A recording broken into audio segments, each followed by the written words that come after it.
Hello, students and families. This is Ms. Brewer, Reading Specialist at Smyrna Elementary. I hope that you are enjoying the start to your winter break.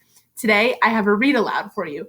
This is a really silly story, and it's one of my all-time favorites. It's called How Murray Saved Christmas. 'Twas the night before Christmas, and at the North Pole, Santa was rockin' and ready to roll. His seatbelt was buckled, his reindeer were fed, and 5 billion toys were stuffed into his sled. There were dolls that said mama, and dolls that said goo, dolls that made music, and dolls that made poo. There were dolls that grew tall at the push of a button, and a doll, best of all, that didn't do nothin'. He revved up his reindeer about to take off when all of a sudden he heard a small cough. Santa, ahem, could I have your attention? It was Edison Elf with his latest invention. Now, Edison thought of himself as a tinkerer, but as a tinkerer, he was sort of a stinkerer. My Jack-in-the-Boxer belongs on your list. It's a Jack-in-the-Box with a fabulous twist. So Santa Claus tried it, and oh, what a trick! A boxing glove popped out and knocked out St. Nick. He wobbled, he bobbled, his face turned bright red. A lump like a sugar plum rose from his head. Santa, cried Eddie, but Santa said, glibble, I'm perfectly schnibble, then started to dribble. Ed dressed him in jammies and put him to bed, and worried just who would bring presents instead. Then a card fluttered down out of Santa's right mitten, and on it, in round golden letters, was written, for special delivery, call Murray Kleiner, owner of Murray K's Holiday Diner. Now Santa and all of the holiday bunch would come into Murray's for breakfast or lunch. You might see George Washington eatin' and drinkin' on President's Day with Abraham Lincoln. Cupid loved bagels, the groundhog, the chili, the Thanksgiving turkey would stuff himself silly. And how, you might wonder, did Santa get fat? Just thank Murray's chocolate chip cheesecake for that. But lunchtime was past. It was late Christmas Eve. Murray had closed and was ready to leave when Ed parked the sleigh and he hollered to Murray, I need a delivery and I'm in a big hurry. Murray said, I can make you whatever you wish, a nice piece of fish or a spinach knish. But who are you, Shorty, and where is St. Nick? Edison sobbed. I made Santa Claus sick, and now I need you to deliver some toys to 200 countries to good girls and boys. Just put on this red suit and get in the sleigh. What are you, cuckoo? Cried Murray. No way.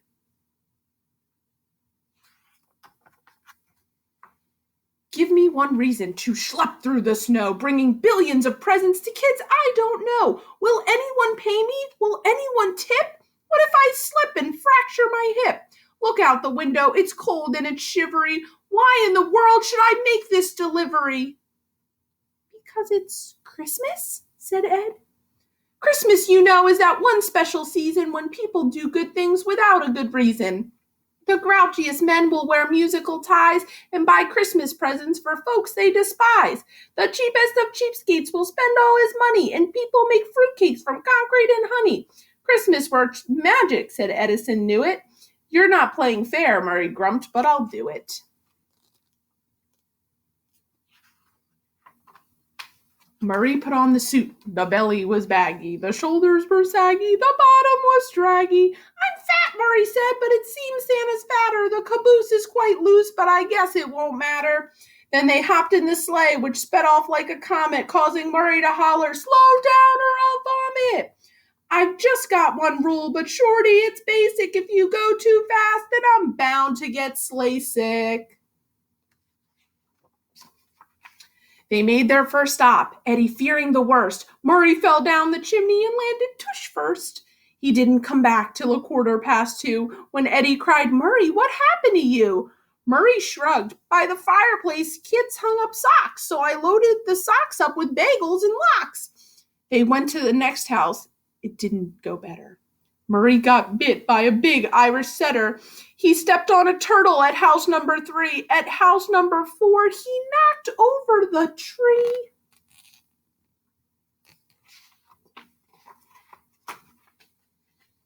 I'm old, and I'm cold, and this suit doesn't fit. If the next stop goes badly, said Murray, I quit. The elf couldn't blame him. Poor Murray had tried. You're going to do great, little Edison lied.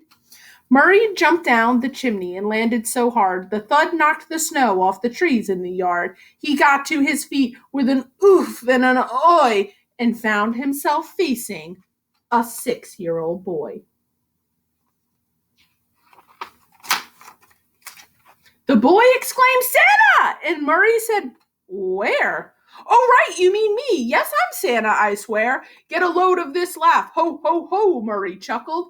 But just as he chuckled, his belt came unbuckled, and his pants, which were loose, went straight past his knees. Murray Kleiner was stitched on his silk BVDs. The boy looked perplexed, so he said, please explain why you and your underpants have different names. Betrayed by his boxers, let down by his pants, Murray knew a good story would be his best chance. So he said, Murray Kleiner is a famous designer. Calvin Klein may be fine, but Kleiner is finer.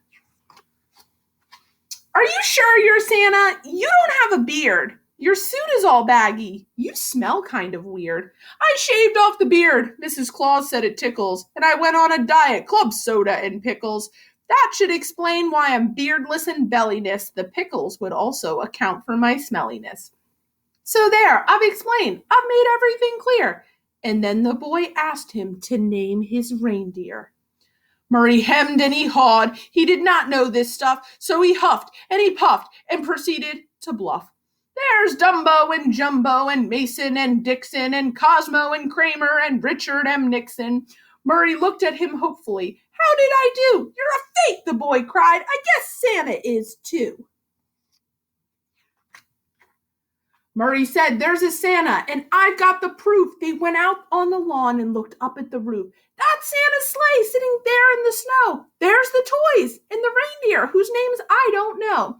Oh, Santa is real, kid. It's wrestling that's fake. And that's when the boy knew he'd made a mistake. This wasn't just some smelly guy in a suit, but an honest-to-goodness St. Nick substitute. And when the boy smiled, Murray felt a strange tingle. He knew for one night that he could be Kris Kringle. Ho, ho, ho, Murray laughed and patted his head, and he fixed himself a lean pastrami sandwich with coleslaw and a triple thick chocolate milkshake and sent him to bed. Then Edison asked if he felt like quitting. Quitting, said Murray. You've got to be kidding. Enough of that talk. We've got toys to deliver. We can't sit around like 2 lumps of chopped liver. From Nome down to Rome and from Rome to Atlanta, they handed out presents more quickly than Santa. You did a great job, Eddie said, and he smiled. Tonight you brought presents to every good child.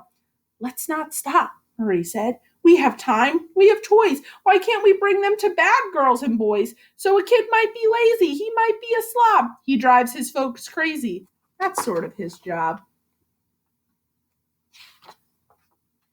Ed heard what he said, and he couldn't resist. They brought toys to the naughty, a very long list. A toboggan for Ogden, who played sick from school and drove his dad's Pontiac into the pool.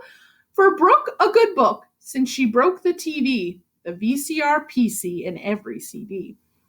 And a jet plane for Dwayne, a mischievous fellow who filled the girls' toilets with blueberry jello. Murray brought presents to all not-so-good kids, the rude and the crude and the misunderstood kids. And people said Christmas was never so pleasant as that year when all of the world got a present.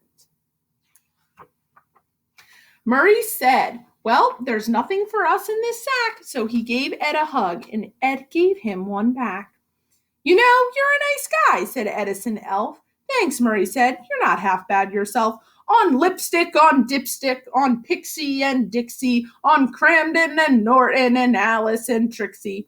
And Edison said, as they rode out of sight, Merry Christmas to all, and to all a good night. I hope that you enjoyed this read aloud, boys and girls. Again, it was called How Murray Saved Christmas. I hope that you enjoy the holiday break and stay tuned for more read alouds from our North Smyrna Elementary teachers.